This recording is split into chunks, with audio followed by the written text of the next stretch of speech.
आज सकाळचे 8:45 वाजले होते। अजितदादांचं विमान अगदी 5 मिनिटात लँड होणार होतं। पण नियतीच्या मनात काहीतरी वेगळंच होतं। परिस्थिती लँडिंग घेण्यासारखी नव्हती, त्यामुळे ते विमान सुद्धा तिथल्या तिथे घिरट्या घालत होतं। शेवटी विमानतळाच्या जवळच असलेल्या शेतात हे विमान कोसळलं आणि स्फोट झाला।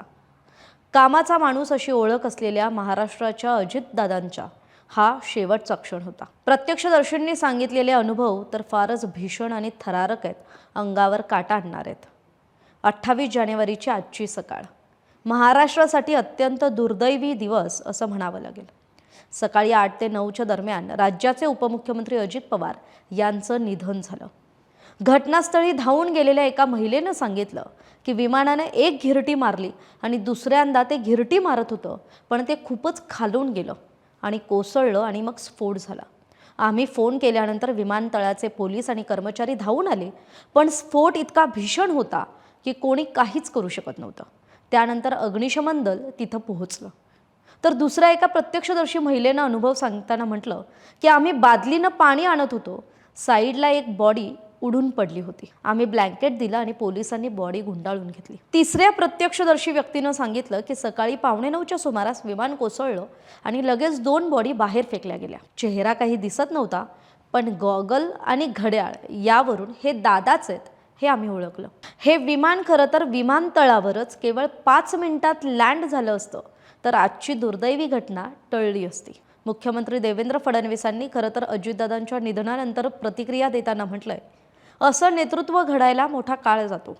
महाराष्ट्राच्या विकासात अजितदादांचं मोठं योगदान होतं। त्यांच्या कुटुंबावर हा फार मोठा आघात आहे। सकाळपासून मी सगळ्यांच्या संपर्कात आहे। देशाचे पंतप्रधान, गृहमंत्री यांनाही घडलेल्या परिस्थितीची कल्पना दिली आहे। त्यांनी याबाबत प्रचंड दुःख व्यक्त केलं आहे। या घटनेमुळे देशात हळहळ पसरली आहे। पुढच्या सगळ्या गोष्टी या कुटुंबियांशी चर्चा करून ठरवण्यात येतील। सुप्रियाताई आणि पार्थ पवारांशी माझं बोलणं झालंय।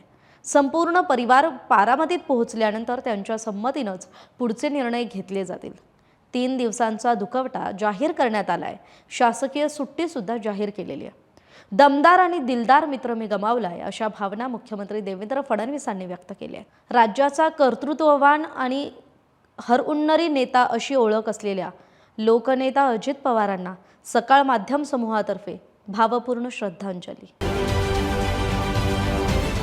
महाराष्ट्रातील सर्व बातम्यांचे विश्वासार्ह व्यासपीठ सकाळच्या सर्व सोशल मीडिया प्लॅटफॉर्मला लाईक, फॉलो आणि सबस्क्राईब करा। तसंच सर्व नोटिफिकेशनसाठी बेल आयकॉन प्रेस करायला विसरू नका।